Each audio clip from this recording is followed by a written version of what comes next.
Hey guys, Mobius1 here, bringing you part 2 of my Scout Guide. This video is going to be specifically talking about grinding the survival branch of the Scout profession using camps. Now, this is a really frequently asked question I get is, how do camps work? What's the best way to grind with them? Are there any other ways to get wilderness survival XP? And we're going to be talking about all of that in this video. So if you're interested in mastering the entire Scout profession, you're going to want to check out part 1 of this Scout Guide. But if you're here just for the wilderness survival portion, you come to the right place. So, first of all, camps. Where do I get them? Well, probably most of the time, you're just going to make them yourself. So it is possible to go out and buy camps, and I will talk about one important thing, or one good thing to know about why buying camps can actually speed up your grinding process a little bit later. But for now, let's look at actually building your own. So if you're a scout, as you definitely are, because no other profession needs to do camping, you've probably been harvesting creatures and getting bone, meat, and hide. That's good, because you're going to be using that to build your camps. So you're going to get this, you're going to use your generic crafting toolkit. And at the very top, under Miscellaneous, we have Camp Kit. As Novice Scout, all you can make is a basic camp kit, so we're going to double-click on that. To make a basic camp, you need 10 units of hide, 5 units of bone. Again, stats on these, just like the traps, make absolutely no difference. So you're just going to use whatever resources you have available, plug them in there, click Assemble, click Yes, click Next. You can color it. Guess what? The color of the camp has absolutely no impact on what it actually looks like. It only has an impact on the camp item. So if you were to drop this in a house and use it as like a decoration, then yes, you would see the color. But no matter what I color this, like I'm just going to make this bright white just to demonstrate this. No matter what you color it, it doesn't affect what the camp actually looks like when you construct it. Now, in order to place a camp, you need to be a certain distance away from any cities as well as any structures. So I don't know if this is going to let me place this here, but I'm just going to try. No, alright. Cannot set up camp in a municipal zone. Oh, I'm in South Isley. I didn't realize I got that close. I should be able to do it right outside South Isley. You have left South Isley. Okay, so I'm just going to double click it. There it is. So, as you can see, the camp, the color of it has reverted back to its camouflage color. So the coloring of the camp doesn't make a difference. It says, you have entered Fenadin's camp. While in the camp, medics and entertainers can heal your wounds. So that's good to know. Unfortunately, camps don't have as big of an impact on gameplay as they did in Vanilla Galaxies. So many of you already know that Galaxies, the emulator is emulating version 14.1 of Galaxies. In earlier versions, players were not able to summon their mounts or droids or maybe pets. Maybe they could do pets outside of camps, but definitely mounts and droids could only be summoned within cities or camps. Now, if you go out on a mission, the very first thing you do once you arrive at your mission location, if you're smart, is you store your vehicle, because you don't want it to accidentally get destroyed by the creatures attacking it. And then when you're done with your mission, what do? You generate it again, you get a little message that says, generating vehicle in 15 seconds, please wait. And as long as you wait those 15 seconds without getting into combat, your vehicle pops up and you drive off happily into the sunset. Unfortunately, in earlier versions of Galaxies, you could not do that. If you stored your vehicle in the middle of the wilderness, guess what, baby? You were hoofing it back to town. Unless you were a scout. Because if you're a scout, you could build a camp, and you'll notice, as soon as I click my vehicle button, I don't have to wait a 15-second timer. My vehicle pops right up. Now, since they introduced the summoning a vehicle anywhere with the 15-second delay, scouts have kind of lost some of their importance. I mean, camps aren't... That was a huge reason to have a scout come with you in your group, or to at least have Novice Scout in your build, because that was so important to have access to your vehicle anywhere. Now that you have access to your vehicle anywhere without Scout, it kind of doesn't matter if there's a camp or not. Likewise, prior to them adding medical droids, doctors could only buff inside med centers or camps. So if you had a doctor in your group, you're out hunting and your buffs run out, Scout pops up a camp, doctor could rebuff everybody in the group, you guys could keep fighting without having to go back to town. Same thing with the entertainer. Entertainer can dance here just like they could inside a cantina, and you guys can get your entertainer buffs. Unfortunately, medical droids have made it now so that doctors can buff anywhere, and not only that, but they get a 10% bonus if the medical droid is crafted efficiently to their buff strength. So they're definitely not going to be buffing in camps, or if they are, they don't need to be. So really the only benefit that a camp still applies anymore to in-game are entertainers. Letting entertainers buff outside of cantinas. And I know some of the higher level camps that you get as a ranger can actually ward off enemy creatures, but you can't build a camp near a creature lair anyway. So I don't know why people really get excited over that. I guess like if a creature is chasing you, I don't know if the camp makes the creature drop aggro when you enter the camp. Excuse me. So if that's how that works, cool. If not, I think that's kind of like a moot point. It's not like creatures are wandering around. Like, just look at the map. Creatures are pretty static. Sure, they walk 5 or 10 meters left or right, but it's not like the creatures down there. It's not like those bowcats are going to come investigating my camp up here. I'm not really concerned about that. So,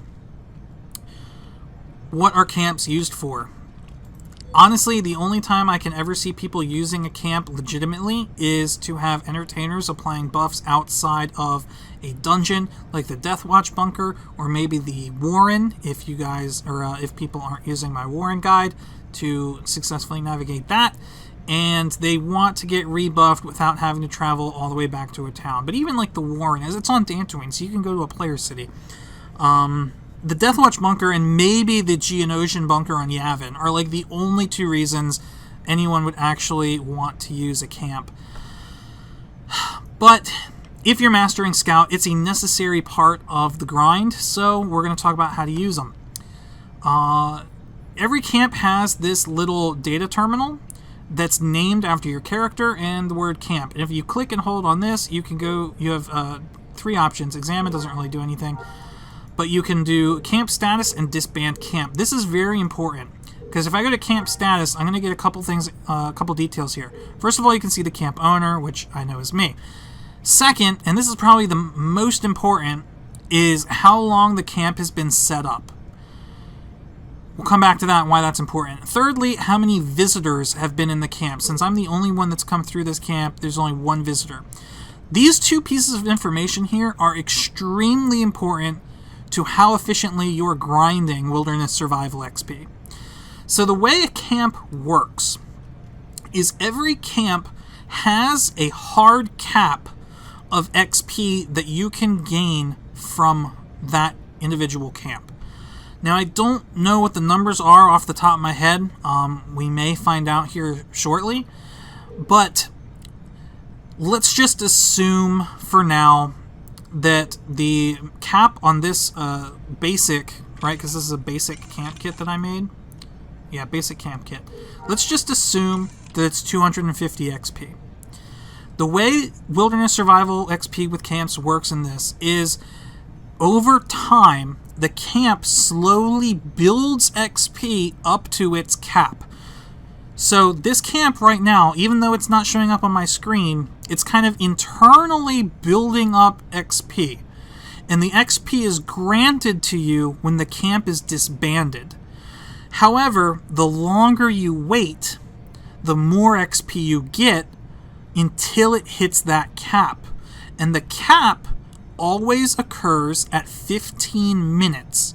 So that's why this is the most important, because if I refresh this, I can see now, oh, it's been 6 minutes and 59 seconds. So you never really want to disband a camp prior to the 15-minute mark, because then you're missing out on potential XP.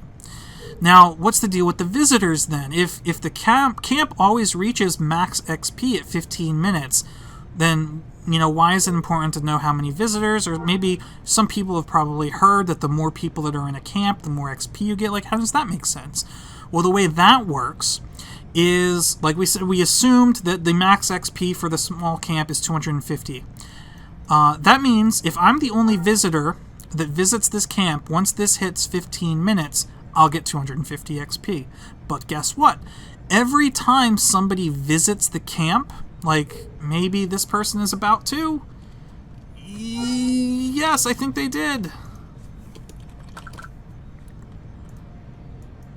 Give them a nice little wave. Check the status. Oh no, they didn't! Why didn't they come through the camp? Every time a unique visitor visits the camp, it actually raises the experience cap. So, and again, I don't know these numbers. I'll try and Google it, and if I can find a guide that lists all the caps for each of the different camps, I'll post a link in the description, or somebody can comment and let me know what it is. But again, assuming the cap is 250, if one extra person visits the camp, maybe the cap goes up to 275.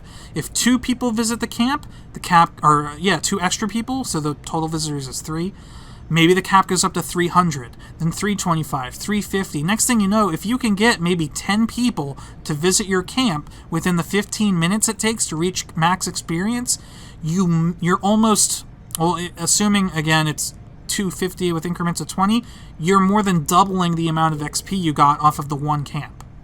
So I want to wait the whole 15 minutes on this. We're at 9 minutes 11 seconds, so I can talk for another 6 minutes. But there are other ways to increase wilderness survival XP as well. So while you're sitting in this camp, the next thing you should be doing is crafting. Every camp that you craft gets you more wilderness survival XP. So since you know you're going to be taking this camp down as soon as you hit 15 minutes, you're going to want more. So there's 30 points of wilderness survival experience just from that. Now, oh my goodness, what happened to my camera? Now, you don't want to be filling your inventory with camp kits, so maybe you'll want to make them in practice mode. I'm going to be using my last bones here. Now, for those of you that haven't watched my crafting video, practice mode, this little checkbox here, when you do this, you get a 10% bonus in the amount of crafting XP you get from the item, but you don't actually get the item. So when I do that, oh, I guess it's not 10%, maybe it's 5%? It's kind of sucks, but anyway, you can see I got a whopping 1 extra point of wilderness survival XP without actually making a camp kit. And unfortunately, those were my last bones, so I can't make any more, but traps also work. So you can also be crafting traps to gain wilderness survival XP while sitting in your camp. There's one more really important detail to maximizing. Well, actually, there's 2 more, but the best tip I can give as far as camp placement, 2 tips. 1, try to place your camp in a high travel area. So you notice I placed mine here, which probably should have been over that ridge, because I tried to place it out front of the South Isley Mall, which you can't see anymore. South Isley Mall, which is right there, and Moss Isley, which is over there. The reason I did that is because, well, most people that are driving back and forth between Moss Isley and the South Isley Mall, when players see a camp, they know, well, most of them know that the player is grinding Scout or Ranger, and most of them, if they're nice, will purposefully deviate their course to drive through the camp, and I don't think that guy made it. Nope. See, like, if you know that's what's going on, why would you drive right there when you could come this way? It doesn't matter how long they stay in the camp, as long as they enter it, as long as they get the message that says you have entered Fenedin's camp, like that, it counts. they could just drive right through. I did hear a rumor that if a doctor or an entertainer is healing a player within the camp, that raises the XP as well. I've never tested that, but I don't believe that's true. So if somebody wants to test that and comment and let me know if that is actually a thing, definitely let me know so I can post an annotation. But as far as I know, the only way to increase the amount of XP you get from a camp is by having more people visit it. So we're coming up on 15 minutes. I'm still the only visitor of the camp, so we're going to find out exactly what the cap is for a basic camp kit. But there is one other thing that you can do to really get the most out of this grind, and that is actually to use a camp one skill level higher than your current camp. Now, every camp in the game has a, I think they have camping skill requirement. Kind of like how meds in Galaxies have a medicine use requirement, camps have a camping requirement. Now, while I don't think you can see the camping requirement, no, you can't. General rule of thumb is you can always use the camps that are one skill level above your current skill level. And what do I mean by that? Well, if we look, Novice Scout gives us basic camp kit. Survival 1 gives us a forage ability, which is kind of useless. I mean, you can get some stuff like bait and food and water, I guess. But more importantly, it gives us a +5 camping skill mod.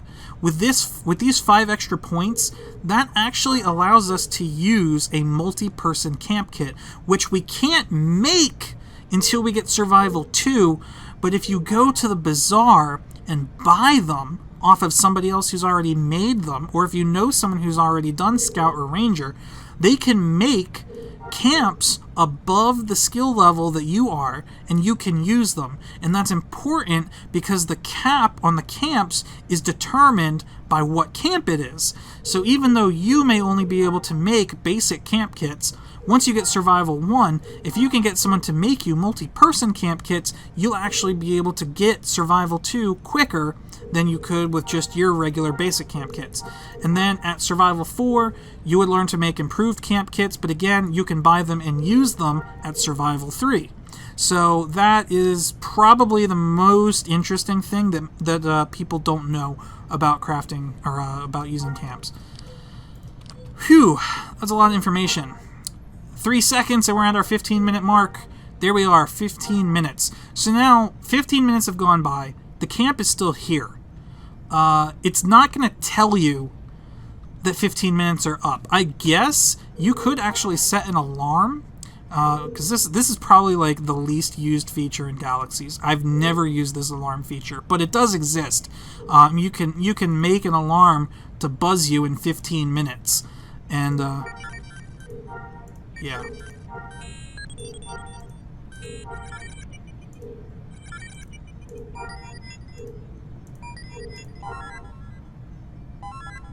So, I mean, I guess if you want to set an alarm for 15 minutes, then you'll get a little alert that will let you know, hey, 15 minutes are up.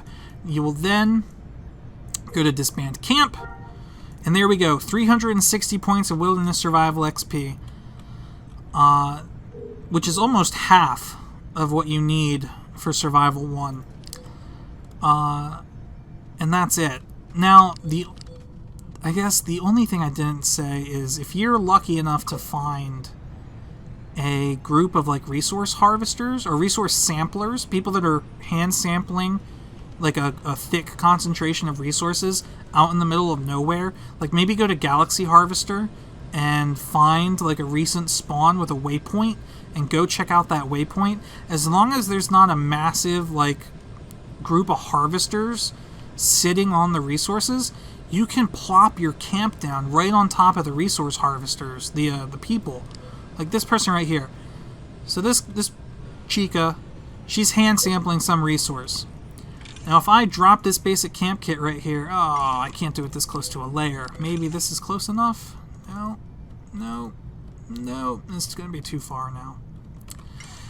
But if I could, maybe we'll try this other guy. then that would automatically count any tune that's within range of the camp would automatically be counted as a visitor to the camp. I don't know, this guy seems to be just chilling here. But I'm gonna drop a camp on him. Oh, what? There's a lair? Where's the lair? I don't see no stinking layers.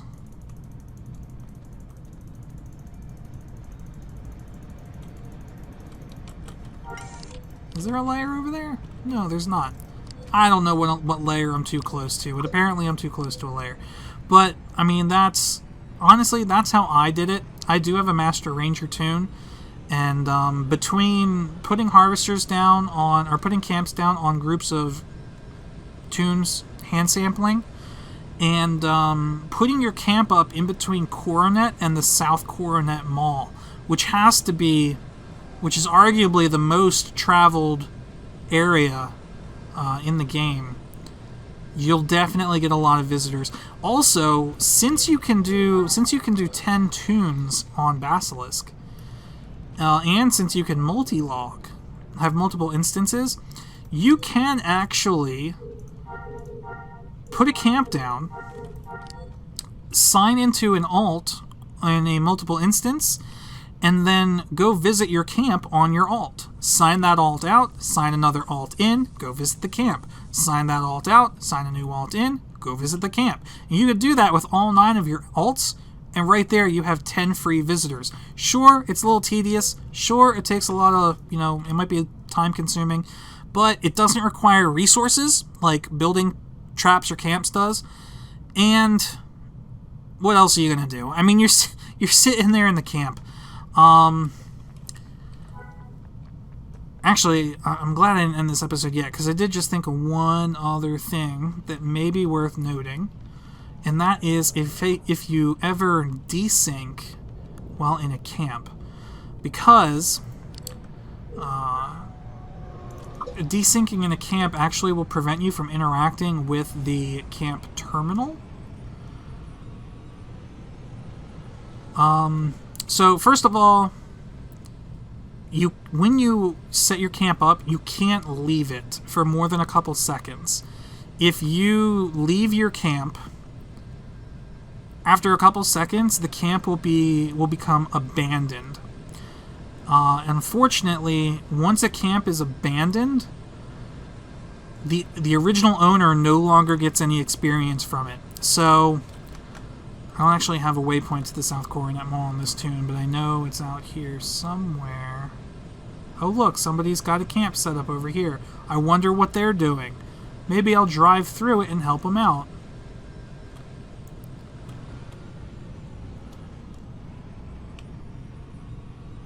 See? So that just increased their visitor count. Oh look! Oh no, that's a spawn. But yeah, so you don't want to leave your camp because it'll be abandoned and you won't get any XP from it. This is probably the best place to do it. See, am I desyncing already? Too close to a layer. Am I too close to an enemy? Is that it? Like, because there's no layer near me. There's just this Salonian scout. If I killed the scout... This might be good information, by the way. Okay, can I do it now? No, too close to a layer still. What layer am I close to?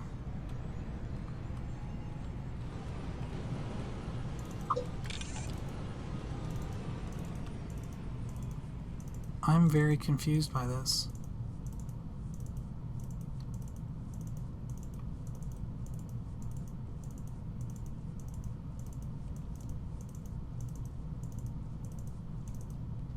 Whatever. Here we go. Oh, great. And the terminal is blocked by this bush. Well, alright. So, last thing. If you can't see your terminal, I believe it's called, is it Camp Tar Struck? No, Tar A. What is it called? First of all, where is it? Isn't it called Fenedon's Camp? Yes, okay. So, if you ever can't find your terminal, all you have to do to target it is type /tar for target, your character's name with an apostrophe S. Fenidin's Camp. You can then use your tilde key, well, by default, to bring up the radial menu. But if you get desynced and you accidentally, or you don't accidentally, but if you try to access the radial menu while you're desynced, you will bug it out. And after you soft log, you won't be able to get any of these options. You'll just see like the spinning rings in here. When that happens, the only way you can disband the camp is with the destroy structure command. So type /destroy S and press enter, and that will disband the camp. Okay? Notice I only got 34 points of Wilderness Survival XP for that instead of 360 because it was only up for like a minute, if that. So that's evidence of the 15-minute thing. I believe that is all that needs to be said about camps. I can't think of anything that I haven't mentioned, and I also can't think of anything else for Scout. Actually, yes, I can. You do get a bonus to creature harvesting when you're in a group, or if you're grouped with a ranger. Or you get a bonus to harvesting if you're in a group, and you get an even bigger harvesting bonus if you're grouped with a ranger. So that will also give you more scouting XP per harvest. But other than that, guys, this has been Mobius 1, or Fenidin in this case. I hope this guide has helped you out. Hopefully you should be able to become a Master Scout relatively quickly. And look forward to more more profession guides in the future. But Mobius 1 here. Thanks for watching, and I'll see you guys next time.